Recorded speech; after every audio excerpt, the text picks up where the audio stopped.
नमस्कार प्यारे बच्चों, स्वागत है आपका Solanki hospital and pre medical centre. दोस्तों, आज मैं आपके बीच एक ऐसी ज़रूरी इंपॉर्टेंट अनफिट होने वाला, सबसे ज़्यादा अनफिट होने वाला टॉपिक है आज हमारा, जिसे बोलते हैं कैरी एंगल। तो आज हमारे साथ एक जवान एसएससी जीडी 2025 का जवान है जो अपना प्री मेडिकल चेकअप करने आया था। भाई ने परमिशन दिया कि वो अपनी वीडियो को हम चाहें तो वो शेयर कर सकें।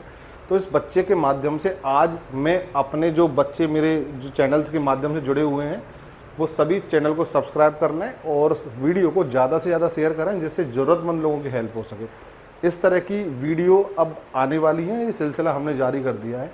आज हम बहुत जल्दी आपको सारे डाउट क्लियर करने वाले हैं कैरी एंगल से जुड़े हुए।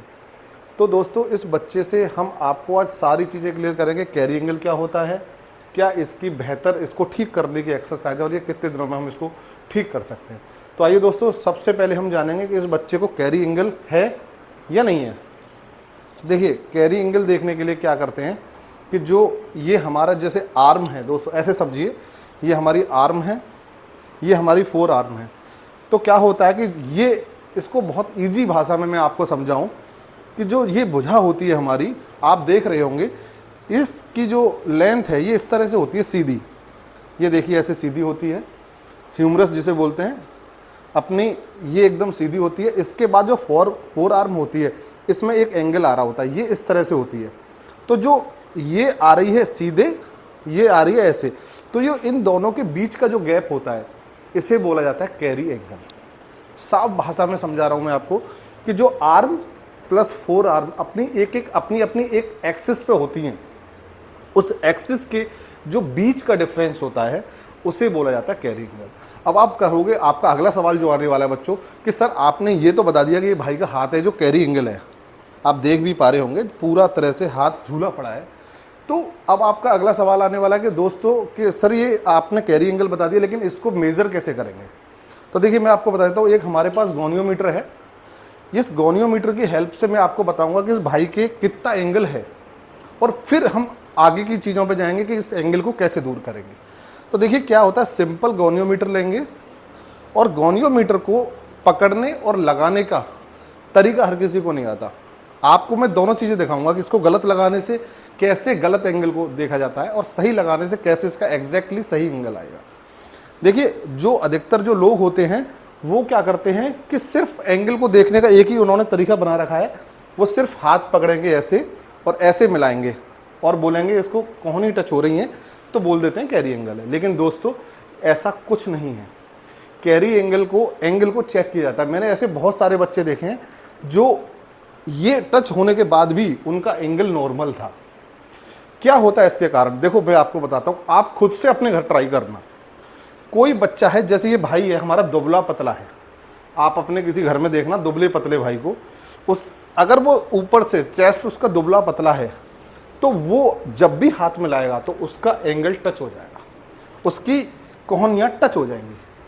तो उसको क्या कैरी एंगल है? नहीं, कैरी एंगल ऐसे नहीं। और एक आप किसी पहलवान को देखना जिसने जिम में अच्छे से अपनी चेस्ट बना रखी होगा, उसका एंगल कभी नहीं टच करेगा, कभी टच नहीं करेगा। क्यों? क्योंकि उसकी जो चेस्ट जो है ना, चेस्ट काफ़ी चौड़ी हुई होती है, काफ़ी फूली हुई होती है। तो जब हाथें दूर हो जाएंगी, बाजुएं दूर हो जाएंगी, तो उनके पास आने का कोई मतलब नहीं होता। तो इसलिए कभी भी एंगल को ऐसे नहीं देखा जाता कि आपने लिया और ये मिलाया और कैरी एंगल बोल दिया। कैरी एंगल के लिए उसको हाथ का measurement arm plus four arm के दोनों के बीच के जो एक्सिस होता है, उस एक्सिस से देखा जाता है कि इसको एंगल कितने डिग्री। तो हम अब आपको दिखाने वाले हैं दोस्तों कि कैरी एंगल इस भाई को कितना डिग्री है। देखिए, हम अपने बिल्कुल बीच सेंटर में इसको लगाएंगे और हाथ को बिल्कुल स्ट्रेट रखेंगे और हाथ को स्ट्रेट रख के ये आप देख पा रहे हैं, ये देखिए, ये देख पा रहे हैं इस भाई को 22 डिग्री इस हैंड में जा रहा है। और ये देखिए बिल्कुल सही से हमने लगाया हुआ है। अगर हम इसको अब देखिए, जो गलत नाप देते हैं उसको अगर हम इधर देख करके लगा के नापेंगे तो देखिए एंगल कम हो जाएगा। इस तरह से देखिए, अब यहाँ देख रहे हैं, अगर ऐसे हिला के देख रहे हैं तो ये एंगल जो है घट करके आ गया है 15-16 पे। ठीक है, तो इसको हमेशा देखने के लिए हमें मिड में ही लेना होता है, बिल्कुल मिड कोहनी में लगाएंगे। और इसका जो स्केल का जो है वो बिल्कुल जो हमारी फोर आर्म की जो लाइन होती है और जो आर्म की लाइन है, तो ह्यूमरस वाली जो लाइन है, सेम सेगमेंट को, अलाइनमेंट को मिलाएंगे। और अलाइनमेंट को मिलाने के बाद अगर हम देख पा रहे हैं तो इस भाई का जो डिग्री आ रहा है 21-22 डिग्री आ रहा है। तो दोस्तों मैंने आज आपको बताया कि कैसे कैरी एंगल को मापा जाता है, कैसे मेजर किया जाता है, क्या गलत तरीके से तो मेजर नहीं होता, क्या किन बच्चों को कैरी एंगल हो सकता है और कैरी एंगल किन किन कारणों से होता है। अब हम कारण बताते हैं। एक जो सबसे बड़ा जो कैरी एंगल का कारण है वो है हैंड इंजरी। किसी के कोई एक्सीडेंट हुआ हो, कोई दुर्घटना हुई हो, उस दुर्घटना में किसी के चोट आ गई हो, कोहनी टूट गई हो, है ना, अपना कंधा टूट गया हो, कंधे के बाद अपनी ह्यूमरस, रेडियस, कोई भी बोन फ्रैक्चर हो गई, बोन फ्रैक्चर के कारण भी आपको कैरी एंगल हो सकता है। दूसरा एक कारण है कंजेनाइटल, मतलब बाई बर्थ। बच्चा जब जन्म लेता है तो जन्म से भी कई बच्चों को कैरी एंगल की समस्या आती है। तो ऐसा कोई ज़रूरी नहीं है कि सर मेरा एक्सीडेंट नहीं हुआ लेकिन मेरा कैरी एंगल क्यों आया। तीसरा एक कारण, जो बच्चे दुबले पतले लगते हैं उनको देख के ऐसा महसूस किया जा सकता है कि भाई इनको कैरी एंगल है, लेकिन ऐसा नहीं है। क्योंकि फीमेल्स को आप देखेंगे तो जो फीमेल्स का जो कैरी एंगल जो होता है वो अधिकतर फीमेल्स को लगता ही लगता है, क्योंकि सबका मिलाओगे तो आप हर फीमेल्स का पकड़ के देखोगे तो उनकी कोहनियाँ टच हो रही होती है।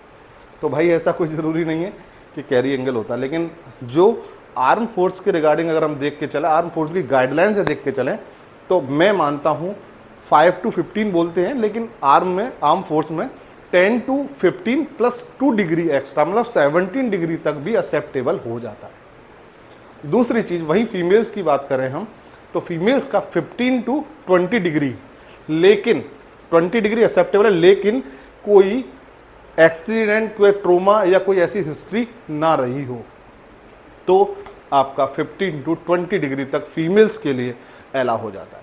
तो दोस्तों अब हम बात करेंगे कि क्या सर इसका उपचार है। हमने आप सबने जाना कि कैरी एंगल क्या होता है, क्या इसके कारण होते हैं, कैसे कैरी एंगल को मेजर किया जाता है। अब बात करते हैं कि सर इसको दूर कैसे किया जा सकता है। सबसे बड़ा सवाल है क्या इसकी सर सर्जरी पॉसिबल है। लेकिन मैं आपको बता रहा हूँ इसकी सर्जरी भी पॉसिबल है, लेकिन मैं सर्जरी के फेवर में नहीं रहता हूँ, क्योंकि मैंने सर्जरी के भी रिजल्ट देखे हैं। लेकिन कुछ चीज़ें ऐसी हैं जो बच्चा अगर डेडिकेशन के साथ करे, एक्सरसाइज, तो वो ज़रूर इस पे जीत पा लेगा आराम से।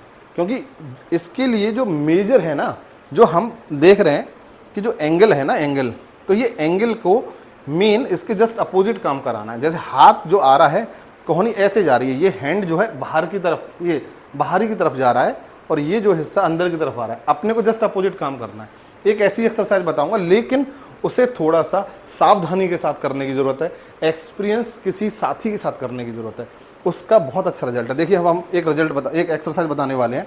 जल्दी खड़े हो जाएंगे दोस्त, सीधे खड़े हो जाएंगे। गर्दन बच्चे का चेस्ट बिल्कुल सीधे दीवार से टच करेंगे। उसके बाद हाथ को एंगल इस तरह से रखेंगे। अब आप देख रहे होंगे नीचे काफ़ी बड़ा गैप हो गया, देखिए पूरा हाथ जा रहा है आसानी से। देखिए इसका मतलब क्या है कि एंगल काफ़ी है। कंधे को बेटा टच करो दीवार से, ठीक है। अब क्या करना है, यहाँ पे उंगली अपनी फंसाएंगे और ये जगह जो कोहनी जहाँ आ रही है बाहर निकल के, जहाँ से एंगल बाहर निकल रहा है, आर्म प्लस फोर आर्म जहाँ एंगल क्रिएट कर रहे हैं, जहाँ एंगल बन रहा है, उस जगह को ऐसे धीरे से, आसानी के साथ धीरे से पुश करेंगे अंदर की तरफ। ये देखिए दोस्त पुश हो रहा है। कहाँ पेन हो रहा है, पेन हो रहा है, पेन हो रहा है, देखिए। और ये देखिए एंगल धीरे धीरे कम जा रहा है, होता जा रहा है। इस एक्सरसाइज को 10 सेकंड के लिए होल्ड करेंगे आप बच्चे को। सेम जिस हाथ दूसरे में भी है, सेम ऐसे दूसरे में करेंगे और ये 10 टाइम्स रिपीटेशन करेंगे। 10 टाइम रिपीटेशन करो 10 बार। 10 सेकंड के लिए हाथ को होल्ड किया, उसके बाद छोड़ा, ऐसा 10 बार एक हाथ के साथ, सुबह प्लस शाम दोनों टाइम करेंगे। पहली और सबसे इंपॉर्टेंट एक्सरसाइज है। अब दूसरी एक्सरसाइज जो बच्चे अक्सर सबको पता होगी, बच्चा हाथ सीधा करेंगे। देखिए ये हाथ सीधा करा, जो पाम है अपनी, इसको फिंगर पार्ट को पकड़ के अंदर की तरफ स्ट्रेच करेंगे, अंदर की तरफ स्ट्रेच करेंगे। यहाँ पे एक टेंस क्रिएट हो रहा है, इस जगह पे एक टेंस क्रिएट हो रहा है। ये टेंस क्रिएट होना चाहिए। अगर टेंस क्रिएट नहीं हो रहा, समझ लो आपकी एक्सरसाइज ठीक से नहीं हो रही। आपको जब फिंगर्स को अंदर की तरफ पुश करेंगे, खींचेंगे तो इस जगह पे एक टेंस क्रिएट होगा। ये एक्सरसाइज में ये ध्यान रखें कि कोहनी मुड़नी नहीं चाहिए, कोहनी एकदम सीधी रहनी चाहिए। और ये भी 10 टाइम रिपीटेशन दिन में 2 बार। जस्ट अब इसका उल्टा करेंगे, हाथ को नीचे लेके इस तरह से, अब इसको इस तरह से करेंगे और यहाँ पे उंगलियों को फिर से अंदर पुश करेंगे। यहाँ पे एक टेंस क्रिएट हो रहा है। ये आपकी तीसरी एक्सरसाइज। पहली एक्सरसाइज हमने दीवार वाली बताई, दूसरी ये जो फिंगर का जो साइज है ये ऊपर की तरफ रहेगा, तीसरी में नीचे की तरफ रहेगा और इनको ऐसे अपने दूसरे हाथ से पुश करेंगे। 10-10 बार के रिपीटेशन करना है। चौथी एक्सरसाइज सबको पता है, डायमंड पुशअप पे अब हम आएंगे। आइए बेटा, ऐसे करके आइए, आइए, झुक जाइए, चलिए, लगाइए, वेरी गुड, वेरी गुड, शाबाश। आइए, ये देखिए, ये आप बच्चा देख रहे हैं डायमंड पुशअप गैप बना रहा है। चलिए, और इसमें ध्यान रखने की ज़रूरत है, ऊपर आइए, अप डाउन, ये कोहनी बाहर की तरफ आनी चाहिए। Very good, up, very good, very good, very good. चलिए, खड़े हो जाइए। ये हमने आपको बताई चौथी एक्सरसाइज। ये भी 10 एक्सरसाइज दिन में 3 बार कर सकते हो, 4 बार कर सकते हो, वो आपके ऊपर है कि आप कितने अच्छे से कर पा रहे हैं। 5वीं और आखिरी एक्सरसाइज बता रहा हूँ जो कि सबसे ज़्यादा बेनिफिशियल होने वाली है। आप चलिए गैप बनाएंगे, ये यहाँ पर गैप होना चाहिए और गैप होने के बाद ये उंगलियां जो है अंदर की तरफ होंगी, ना कि बाहर की तरफ, और कोहनियाँ दोनों कोहनी बाहर की तरफ जानी चाहिए। चलिए, डाउन, ये, very good, down, very good, down, very good, stand. तो दोस्तों, बच्चे ने 5 से एक्सरसाइज आपको बताई हैं, कैसे कैसे हमें सारी एक्सरसाइज करनी है। अगर कोई प्यारा बच्चा जो कैरी एंगल का शिकार है, जिसे क्यूवाइटस वल्गस भी बोलते हैं, तो वो ये एक्सरसाइज कर सकता है। ये एक्सरसाइज आपके लिए क्यूवाइटस वल्गस में बहुत बेनिफिशियल साबित होने वाली है। तो दोस्तों, आज जैसे कि हम सब ने जाना क्यूवाइटस वल्गस होता क्या है, कैरी एंगल, और क्या इसकी बेहतर एक्सरसाइज है, कैसे इसको दूर किया जाता है और कैसे इसको नापा जाता है। तो दोस्तों, इसी तरह की वीडियो के क्रम अगर हम लाएं आपके बीच, तो हमारे चैनल को सब्सक्राइब करिएगा और इस वीडियो को ज़रूरतमंद लोगों तक शेयर करिएगा, क्योंकि एसएससी की जीडी का जवान है, प्री मेडिकल के लिए आया था, भाई ने परमिशन दी। और सभी दोस्तों से रिक्वेस्ट करूँगा कि भाई के लिए थैंक यू जरूर बोलना, क्योंकि इसकी वजह से ये सब चीज़ें आपके सामने हम इस तरह की वीडियो ला पाएँ। अगर भाई परमिशन नहीं देता तो इस तरह की वीडियो लाना हमारे लिए बहुत मुश्किल हो जाता। तो ठीक है दोस्तों, विदा चाहता हूँ, धन्यवाद, जय हिंद साथियों।